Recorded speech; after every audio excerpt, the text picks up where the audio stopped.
Terror অ্যাকশনে গেল। অ্যাকশনে কিভাবে? আমরা দেখেন সাহাবায়ে একজন শাসক, একজন বিচারকের সাহাবায়ে কেরামের জীবন থেকে শিক্ষা নিতে হবে। হযরত ওমর রাদিয়াল্লাহু তাআলা আনহু কোন প্রতিনিধি সালা পাঠান নাই, তিনি গায়ের মধ্যে চাদর জড়িয়ে ফজর নামাজ পড়ার জন্য ওই ইমাম সাহেবের পিছনে চলে গেলেন সারা জমিনে তদন্ত করার জন্য।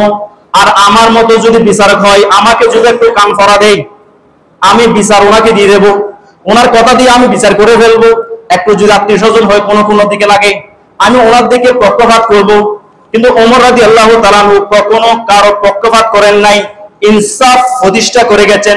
সেজন্য ইনসাফ প্রতিষ্ঠায় অনন্য মডেল হিসাবে হযরত ওমর ফারুক রাদিয়াল্লাহু তাআলা আনহু, জোরে বলুন না সুবহানাল্লাহ। ও মুসলিম অভিযোগের ভিত্তিতে ওমর ফারুক রাদিয়াল্লাহু তাআলা আনহু মসজিদে ইমামের পিছনে 14 বেজ ধরে নিজের পরিচয় লুকায়িত করে একজন সদ্য পৃথিবীর শাসনকর্তা নামাজ পড়লেন, ফজর নামাজ। ঠিক মুসল্লিরা যে অভিযোগ দিয়েছে ওই অভিযোগ সত্যতা পেয়েছে। ওই ইমাম সাহেব ফজর নামাজে সূরা ফাতিহা পড়ার পরে প্রথমে আবাসা ওয়া তাওয়াল্লা দিয়ে শুরু করে, অথচ আবাসা ওয়া তাওয়াল্লা তিলাওয়াত করা ফজিলত আছে, সওয়াব আছে, সুন্দর অর্থ আছে। আল্লাহ পাক যদি সময় দেয় কোন এক সময় আবাসা ওয়া তাওয়াল্লা তাফসীর করব। কিন্তু ওই ইমাম সাহেবের আকীদা বদাকিদা, প্রথম দিন নামাজ পড়ে চলে গেলেন, দ্বিতীয় দিন আবার আসলেন, আবার নামাজে ইমামতি ইক্তাদা করলেন ইমামের পিছনে। ওই ইমাম আবাসা ওয়া তাওয়াল্লা তিলাওয়াত করেছেন। তৃতীয় দিন আবার ইমামের পিছনে ইক্তাদা করলেন। ওই ইমাম থেকে তৃতীয় দিনও ওই আবাসা ওয়া তাওয়াল্লা তিলাওয়াত করেছেন। ওমর আল ফারুক রাদিয়াল্লাহু তাআলা আর দেরি করলেন না, একজন মুসল্লিকে দিয়ে ইমাম সাহেবকে ডাকলেন। ইমাম সাহেব আসলেন, তরবারি বের করে মাথাটা আলাদা করে দিয়েছেন। জোরে বলুন সুবহানাল্লাহ। রাসূলের শানে মানে বেয়াদবির শাস্তি। সাহাবায়ে কেরামের আমল হচ্ছে মাথা কেটে ফেলা। আমরা মাথা কাটতে বলি না, আমরা মাথা দিয়ে কি করতে বলি না, আমরা শুধু বলি একজন ব্যক্তি মুস্তাকে রাসূল যখন রাসূলের শানে মানে বেয়াদবি করে, তখন আমরা রাসূলের শানে মানে বেয়াদবির ক্ষেত্রে প্রতিবাদ করতে আমাদের ভয় হয়। সে যদি বৃত্তিশালী হয়, এলাকার কোন একটা প্রভাবশালী কোন একটা রাষ্ট্রীয় কোন একটা যদি পদ থাকে, আমরা রাসূলের শানে বেয়াদবি করলে চুপটাকে নীরবতা পালন করি। নয় ওমরের চরিত্র যদি আপনার মধ্যে থাকে, আপনি হাত নাইলে মুখ নাইলে অন্তর দিয়ে তাকে ঘৃণা করতে হবে। সেটা হচ্ছে ঈমানের উল্লেখযোগ্য পরিচয়। জোরে বলুন না সুবহানাল্লাহ। বিশেষ করে তারিখুল খুলাফা 48 পৃষ্ঠার মধ্যে রয়েছে ওমর আল ফারুকের আরেকটা চরিত্র, যে একজন ব্যক্তি বিশর, একজন মুনাফিক, বিশর নামক মুনাফিক।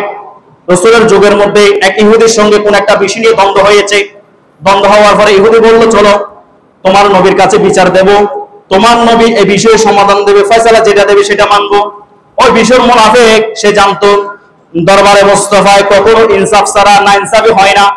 ইহুদি যাক, খ্রিস্টান যাক, বৌদ্ধ যাক, হিন্দু যাক, কাফের যাক, মুশরিক যাক, যে যেটা দাবি নিয়ে যাবে সে দাবিটুকু আল্লাহ রাসূল সত্য হলে সত্যটা পূরণ করে।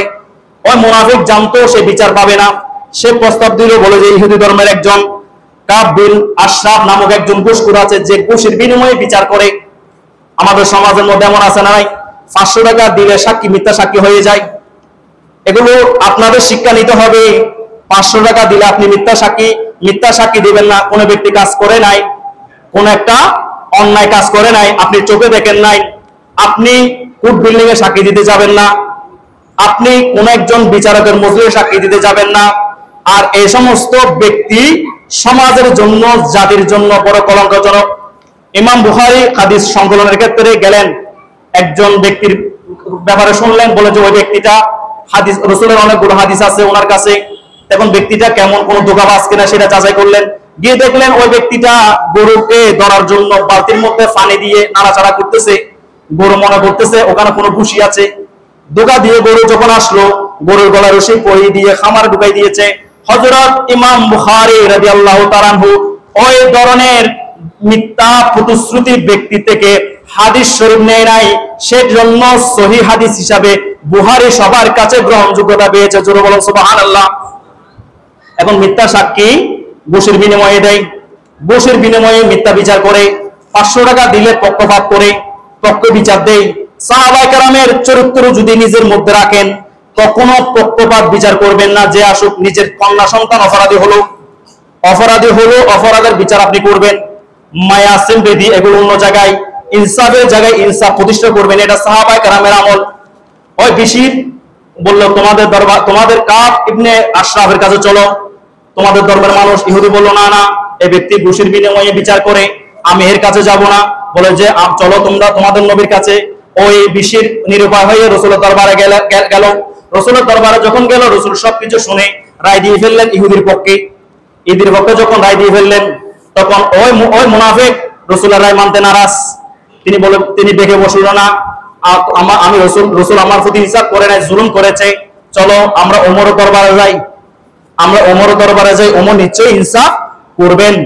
তখন ওমরের দরবারে গেলেন। ওমর রাদিয়াল্লাহু তাআলা আনহুর কাছে গিয়ে বললেন, উনি মনে মনে ধারণা করছে ওমর তো মুসলমানের জন্য নিবেদিত প্রাণ। দেখেন, নিবেদিত প্রাণ আমার প্রতি হবেন, ইসলামের জন্য হবেন।